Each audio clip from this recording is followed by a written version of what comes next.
So WandaVision aired its ninth and final episode last Friday, and since then there's been quite a lot of speculation and discussion online about whether or not this was a good finale, a bad finale, whether it was exciting or underwhelming.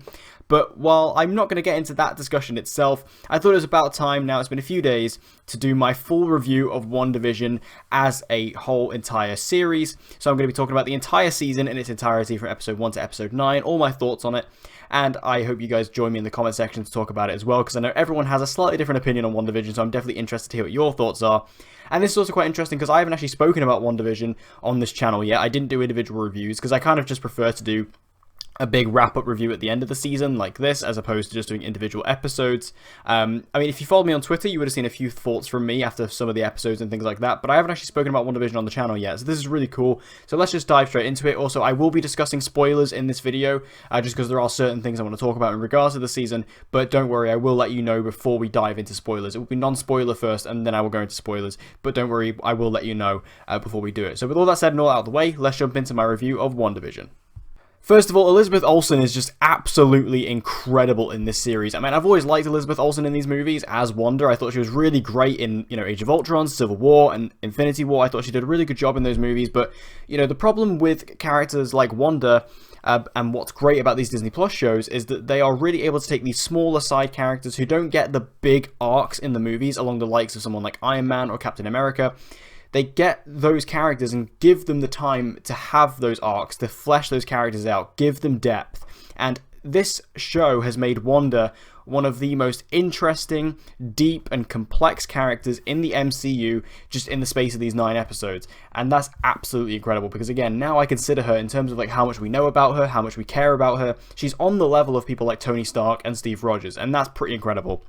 And I think Elizabeth Olsen, just episode to episode, was just incredible throughout all of it. Like, she had to do so many different emotions in this and do so many different performances, obviously with this idea of the show being a sitcom and how each episode was kind of in a different era. She had to change her acting style constantly, and that was really interesting and engaging to watch, and I think she did a great job. And again, not only did she deliver an incredible performance, but it made Wanda one of the best and most interesting characters in the MCU.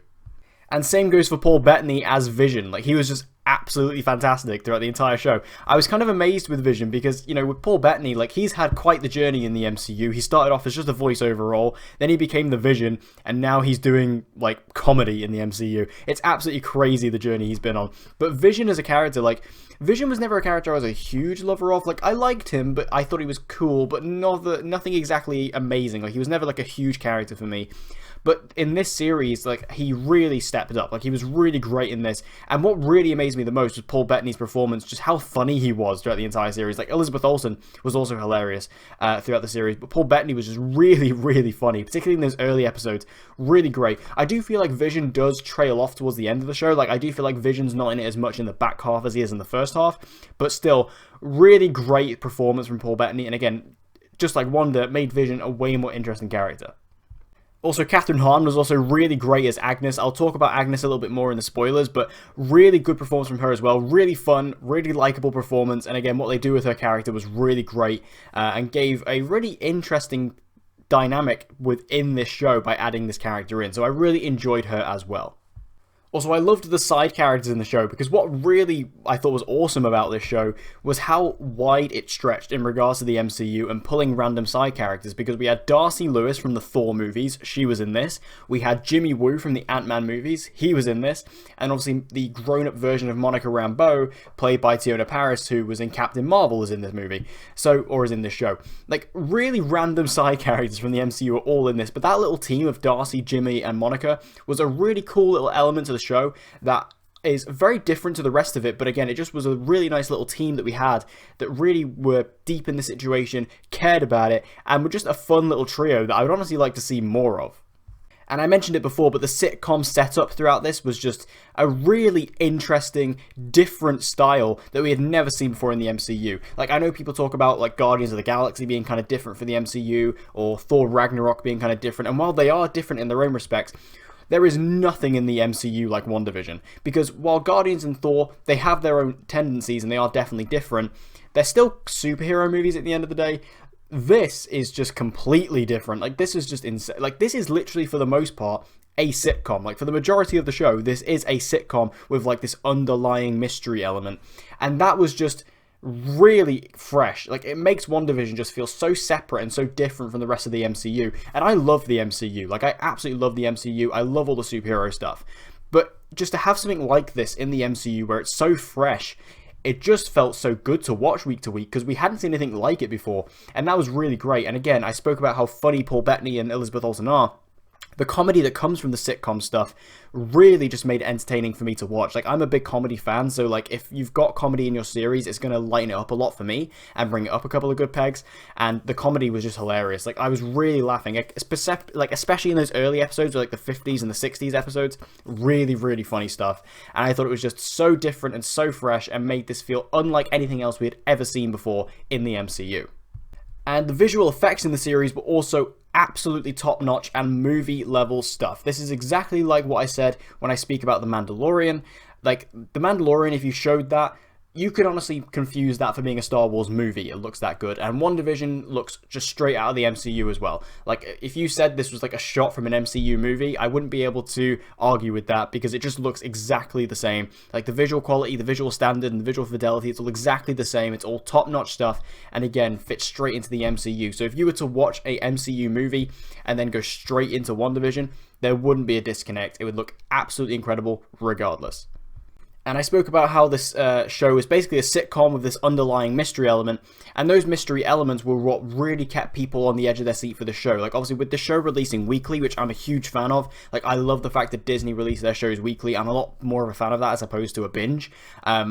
I really enjoy the mystery because it keeps people talking. It keeps people talking about the show every single week. You know, every Friday, WandaVision was trending on Twitter. People will be talking about it, theorizing, speculating. And while I do feel like the theories and the speculation did damage this show a little bit ultimately, which I will get to, I do feel like that's just a really good way, though, of keeping people talking about the show and keeping it in the spotlight, you know, in the same way that things like The Boys did this year, or last year. You know, The Boys released as a binge initially, and then Season 2 released weekly, and it just kept it in the conversation, and WandaVision does that, just like The Mandalorian did too. So I think Disney should definitely keep releasing it weekly, because I just think it works so well for them. So now I will be moving into spoilers, so if you have not seen WandaVision yet, or you have not finished WandaVision yet, then click off the video now, because I will be talking about spoilers. So with that said and all that addressed, please click off the video now. We're diving into spoilers. So, Agatha Harkness, who turned out to be the main villain, or the main antagonist of the series, was, of course, Katheryn Hahn as Agnes. Now, I just spoke about the mystery elements and how people talking and speculating about the show week to week kind of damaged it. And while this isn't like a direct effect of the damaging, the reveal of Agatha Harkness was a real... It just wasn't a surprise, like, because everyone kind of knew about it. You know, I feel like with people who know comics and things like that, not me necessarily, but people who know about comics, you know, they talk online, they talk about their theories and how it connects to the comics. People had already figured out by about episode 2 that Agnes was Agatha Harkness, so when that reveal happened, pretty much everyone, including myself, because of what I had seen online, I was like, oh yeah, she's the villain, that makes sense, we knew that, kind of. So it wasn't a surprise. And I kind of wish I wouldn't have known that, because they would have obviously revealed that, and it would have been pretty cool for me, especially as someone who doesn't really know the comics. I'm just a fan of superhero media. I'm not really a fan of superhero comics necessarily. I'm not really a comic reader. I've read a couple of comics here and there, but nothing, you know, I'm not really a comic reader. So for me, who doesn't really know the comics well, I would have been like, oh, that's really cool. That's a cool reveal. But for me, because I knew that, because of what other people have said online, it did kind of tamper that reveal and really sort of put it down for me. But I will say, Katheryn Hahn, like, just villaining it up as Agatha Harkness was really great. Like, she was really just off the rails on the show, and that was really fun to watch. And also, like, her character being, like, this actual witch from the days of Salem was interesting. I didn't expect them to go in that direction. And she's kind of just been living throughout the world as this sort of disavowed witch. I thought that was really interesting, and her conflict with Wanda, you know, her wanting to steal her power because she doesn't believe that she is capable of being in control of the Scarlet Witch powers. I thought that was really great, so I really enjoyed all that stuff, and I thought she ended up playing a great villain on the whole. Interesting to see what they do with her going forward. Obviously, Wanda puts her back into that reality, so we're interested to see where she's going to go. I do think we will see her come back. I think she may have a part to play in Doctor Strange 2, but we have to wait and see with that. And Wanda and Vision actually have kids in this show, Billy and Tommy, who of course are Wiccan and Speed from the comics, which again is knowledge that I have obtained online. But Billy and Tommy were really cool at introductions. I was very worried when they introduced kids into the show, just because I always hate when stuff does that, like when we get kids on superhero shows, they always just make it worse. But I have to say, Billy and Tommy were really cool introductions. They weren't annoying, and their powers were actually pretty cool. Obviously, you have Wiccan, who's kind of, you have Billy, who is very much more like a... he's kind of telekinetic, but then he also seems to be empathic as well. So he has those powers, so he kind of gets a bit of that from his mum. And then you also have Tommy, who has speedster powers, just like Quicksilver. So that was really cool. Obviously, we'll see if they do more with them in the future. It does seem like Disney Plus, these Disney Plus shows, are maybe going for Young Avengers, so we could see them come back into that if they ever do that. And again, they may have a role to play in Doctor Strange 2. We know that Wanda, like her next appearance is in Doctor Strange 2. So they could come back for that, especially with the post-credit scene, which I'll get to. But Billy and Tommy, really cool introductions. I didn't expect to like them. I didn't think I was going to enjoy that element of the show, but they actually really impressed me. Also, just a little small point, we finally got the Scarlet Witch costume in this. Obviously, we've had a couple of different Scarlet Witch outfits and costumes in the show so far, but this one we actually got the most comic book accurate one, and it looked fantastic. It's a great suit, and again, I cannot wait to see more of that going forward. Now, I do want to talk about Evan Peters, because this is definitely a big point of contention when it comes to this show. Now, Evan Peters is the one thing in the show that I did find underwhelming and disappointing. Because everything else, I know a lot of people are talking about how the show left a lot of things unanswered and blah, blah, blah, blah, blah. I don't really feel that way. I was very satisfied with the finale, but the one thing that did niggle me was the Evan Peters reveal. Mainly because I'm not annoyed by it, necessarily. I'm not frustrated by it. I'm not like, oh, I can't believe they did that. But I'm just confused as to why they made this choice. And I don't understand why they cast Evan Peters as this character. Obviously, we had Evan Peters show up in episode 5, and it was this huge reveal. We were like, oh my god, it's the X-Men Quicksilver. Like, it's the Quicksilver from the Fox movies. What does this mean? How did he get here? Is this multiverse? Blah, blah, blah, blah, blah. And ultimately, he was just another person in the neighborhood that Wanda had manipulated and taken over and was under the control of Agatha Harkness, whose name was Ralph Boner. So this obviously ended up being Ralph's... this was Agatha's husband, I guess, who was obviously Ralph. So, again, the reveal doesn't necessarily bother me. I'm like, okay, well, it makes sense that that's Agatha's husband, that's Ralph. That makes sense. But why cast Evan Peters? Because, obviously, if you cast Evan Peters in a Marvel show, everyone is obviously going to think that this is Quicksilver from the X-Men films. And they cast him as Pietro. Like, he came in as Pietro Maximoff, as Quicksilver. He even had his Quicksilver powers. So, of course, everybody thought this was X-Men Quicksilver. And given the fact that we know that Marvel Phase 4 is dealing with multiverse stuff, we know Doctor Strange 2 is obviously in the Multiverse of Madness. There's a lot of hints that Spider-Man 3 is dealing with multiverse stuff now. Just based on the castings we've had. It would make a lot of sense for Evan Peters to show up, or any of the X-Men to show up in this show, to maybe hint at the multiverse. Not to necessarily say that version of the X-Men would continue and be our version of the X-Men for the MCU, but just to hint at the multiverse as a whole. It made sense that this version of Quicksilver would show up.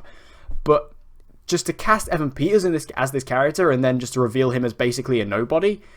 It just felt like a slap in the face. It kind of felt like, we were fooled, really. They just kind of did it to get a reaction out of the fans and to kind of get people talking, get people going about it. And then ultimately, it meant nothing. And again, that is very disappointing. Because, again, I'm not saying that we should have had, Evan Peters as Quicksilver, live throughout this entire MCU and continue as our version of Quicksilver. But...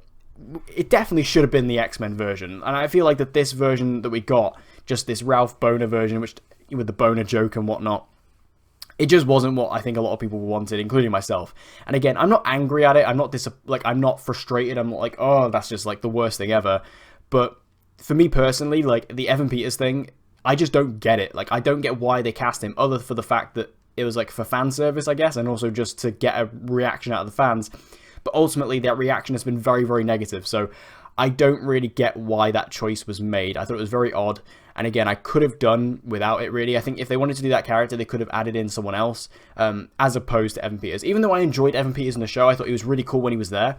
It's just that ultimate reveal where he's just nobody. It's hard to say, I'd be lying if I said I wasn't underwhelmed with that. Also, another slight negative I have, which isn't really a negative, it's just more of a personal preference. I do believe the show probably could have stayed more as a sitcom rather than moving into more of a typical superhero show towards the end. Not that I have a major problem with it, because ultimately I feel like the show had to go that way in order to reach its ultimate conclusion. I'm just saying personally, I did prefer the earlier episodes that were a lot more based on the sitcom and the humor, as opposed to the last couple of episodes which kind of went a bit more big scale and superhero-esque. And again, I love the MCU. I love these big scale battles and things like that. It's just me personally, for this particular show, I much preferred those earlier episodes as opposed to the later ones. So even though I do feel like the show had to go in that direction eventually, I did just personally prefer those earlier episodes. Now, I just want to talk about the post-credit scenes just before we wrap up. Obviously, we didn't really get many post-credit scenes throughout WandaVision. We got a couple towards the end, and then in this last episode, we got 2, which is kind of what we normally get at the end of a movie. We get 2 post-credit scenes. So the first one is we have Monica, who goes into this theater, and she has a meeting with a Skrull. And she basically says, oh yeah, a friend of your dad's, a friend of your mum's would like to speak to you up there, and basically points up to space. So this is going to be a link to Nick Fury, I presume. I think this is probably going to be a link to the Secret Invasion Disney Plus series that we know we're getting at some point in the future. It could also be a link to Captain Marvel 2, because we know that she's in that, so it could potentially be her going to space to speak to Carol, potentially. But I also feel like this could also be a link to that post-credit scene we got at the end of Spider-Man Far From Home, where we saw Nick Fury in space, which looked to be a sword facility, so... And obviously now Monica Rambeau is probably the director of S.W.O.R.D. now. So it's going to be one of those things. It's either to do with Secret Invasion or Captain Marvel 2, and either way, I think all those things are linked together anyway. So Monica Rambeau is definitely headed to space, which I think is really cool. And I really liked her character, as I said earlier. I thought she was really cool, really fun, super likable. And she is going to be in Captain Marvel 2, so we're going to see her again very soon. And the final post-credit scene we have Wanda, who seemingly returns home to Sokovia. I think that's Sokovia. It's not really stated, but I'm pretty sure that's Sokovia. But we see her living just sort of by herself in this little riverside shack. And in the other room, we kind of see this other version of Wanda, like this in the Scarlet Witch costume. Almost looks like an astral projection, which is what Doctor Strange can do. It kind of looks like that. And she's flicking through the book that Agatha had. And then we hear Billy and Tommy scream out for their mother. So, what does this mean? Well, personally, I feel like my personal theory, which is what I've said from the beginning, and I still stand by it now, I think Wanda is the villain of Doctor Strange 2. Like, I think Wanda hasn't turned good by the end of this series. Like, I know Wanda herself doesn't necessarily think of herself as a villain in that way, because obviously she didn't really mean to do it. But at the end of the day, she didn't mean to do it, but then she didn't really try to change it either until the very end. Like, she essentially took an entire village hostage, and then realized it, but then didn't do anything to change it because she was happy with her life. And obviously, that was a big thing the show was dealing with. It was dealing with Wanda and her grief, and how she tackled her grief with the loss of her parents, the loss of Pietro, the loss of Vision. So it dealt with a lot of that. But, you know, that was also part of her grief, was that she was enjoying the fact that this was her life now. So I don't feel like Wanda has particularly changed that much, and she's even more powerful now at the end of the series than what she was at the beginning of the series. And she was already incredibly powerful by the beginning of the series, and I think that by the end of WandaVision, she is now the most powerful character in the MCU. Like, she's up there with some of the other big hitters out there. Like, she's definitely one of the most powerful characters in the MCU for sure. So I think she's still villainous. I think she is going to be the villain of Doctor Strange 2. She may also have a role to play in Spider-Man 3, because we do know Kevin Feige said that WandaVision links into Spider-Man 3 and Doctor Strange 2. So she could potentially show up in there, but we'll see. But like I say, I definitely think that Wanda is going to continue down the villainous route for the foreseeable future of the MCU. And I think that her and Doctor Strange are going to fight each other come the end of the second film, which I think is going to be pretty badass to see. So that's my thoughts on WandaVision. I thought it was a fantastic show on the whole. You know, as the first Marvel Disney Plus series, I thought this was a great start, and it got me incredibly excited about all the other shows we're getting. Like, we've got Falcon and the Winter Soldier coming out literally within the next week, and I cannot wait for that. It looks absolutely fantastic. The trailers look great. Looks so fun. And all the other ones we've got coming up, we've got Loki coming out in June, we've got Miss Marvel, we've got Hawkeye, just so many awesome shows coming down the pipeline from Marvel. And I think just like The Mandalorian, this show proves that Disney Plus is a great outlet for Disney to really give us some awesome content from their properties that I'm just loving right now. So for me, WandaVision was a great entry to the MCU. I genuinely think this is one of the best things in the MCU. Like, I'm not sure if I'm going to do a ranking of the MCU right now anytime soon, because I literally did one, like, you know, when Spider-Man Far From Home came out, and this is the first MCU thing we've had since then. But probably this is definitely in my top 10, maybe in my top 5. It's really good. It's just an absolutely fantastic show, really fresh, super enjoyable, and again, has added so much depth to the character of Wanda, a lot more to Vision as well, and I just think it had a lot going for it. Again, I do feel like it could have stayed in the sitcom format for the remaining of the show. I would have liked to have seen that, and also I'm not really a fan of what they did with Evan Peters, but for the most part, a really great show on the whole, and a fantastic entry for the MCU, one of the best of the franchise. So thank you guys for watching this video. I hope you enjoyed it. If you did, please give it a like. I would really appreciate that. It would really help me out. And also, if you want to see more movie reviews, TV reviews, and gaming content just like this, be sure to subscribe and hit that notification bell so you don't miss any uploads from me. And I hope to see you guys again next time.